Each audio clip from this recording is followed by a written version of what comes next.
Good morning, everyone. Hope you're all well. Firstly, I'd like to thank you all for your lovely comments about the site. We spent all day yesterday doing it, changing it, trying to make it more understandable, really. As you know, I base all of my cupcake bouquets on the 4 elements, which are height, statement, intricacy, and textured flowers. So we have now grouped everything on the website like that, so you've got all your statement flowers together, etc., just to make it easier for you to choose your flowers. We're really chuffed how it looks, and I'm pleased you like it too. Yeah, but we were quite brain frazzled by the end of the day yesterday, which is why I was going to come on in the evening, but I just couldn't even say my own name correctly, so we had to stop. I have also added the PDF for the layouts of your bouquets on the shop now, because lots of people obviously have got the wrapping from somewhere else or already know how to wrap, but they don't know where to position the flowers. So that is now available on my website, which you'll see on the stories before. So it just shows you where to position your statement flowers, where to position your intricate, and so on and so forth. So yeah, hope that helps you.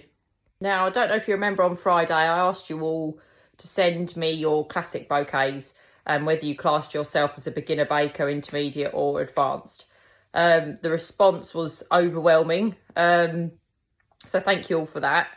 What we did notice was a lot of you are underselling yourselves. The ones that you class as your classic, I'm going to say these words, but you never use these in your business. Your classic range, your budget range, your basic range. A lot of them were so intricate that I would not class that as a classic bouquet. They need to be your sort of bottom rung. They need to be your budget ones where people don't have a lot of money, but they still want to send a nice gift. So they're your ones that you do really quickly. There's no two-toning.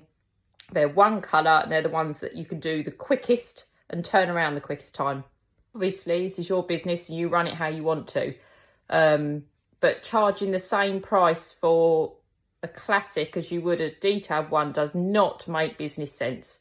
So anything that takes you longer should be priced higher. I thought this was something that everyone sort of kind of did, but after Friday, no, is all I can say.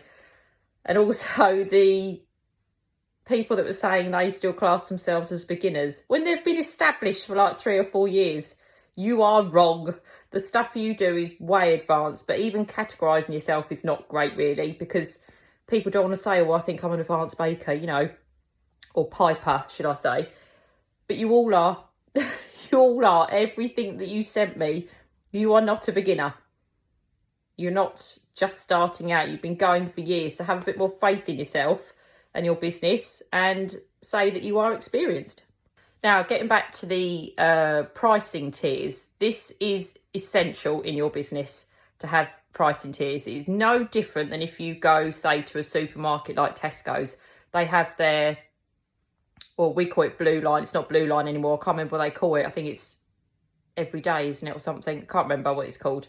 Then you have your Tesco's own. Then you have your Tesco's finest. You have that anywhere you go, any supermarket, anything. You have different pricing structures. The same was with Interflora. If you want a budget one, the flowers won't be necessarily as beautiful. The arrangement won't be as beautiful as the ones where you're spending 70, 80, 100 pounds. So that goes hand in hand with us. You need to do the same. I don't know if you saw, if you're new to me on here, you will not know that, I can't remember when it was, I think it was February, we had a pricing conversation with lots of famous people in the cake industry. We had Emma Jane from Emma Jane Cake Design. We had Melanie Underwood from Cake International. We had Haff and Rachel, who own Alba Cake Box. Amazing cake boxes, by the way, and cupcake boxes, especially for our flowers. And then all of us from me, and then all the girls from Rockpool, which is Jenny, Emily and Fran. And we were all discussing how we price our work, what you need, things you need to have put in place, about the pricing structures, pricing tiers, and how you implement that. So it's really helpful. So if you missed it and you'd like to see it, it's still available on YouTube, on my YouTube channel. I'll put the link up next.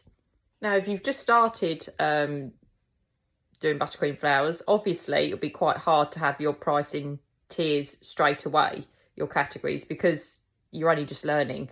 But as you progress further, that's when you then start implementing the different pricing tiers.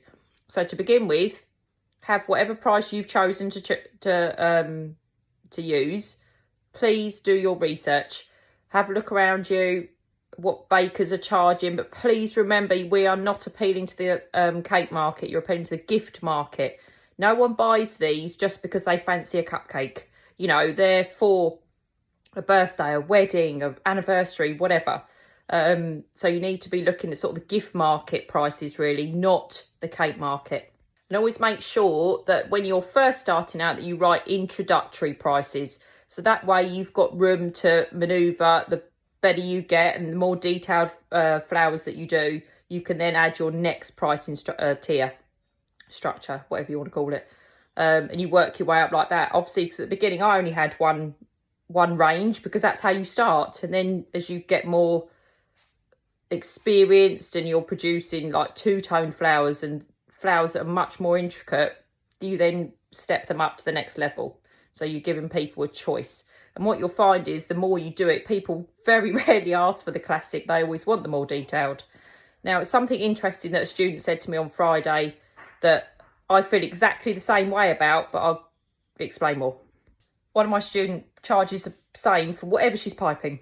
Whatever she's doing, that is that set price.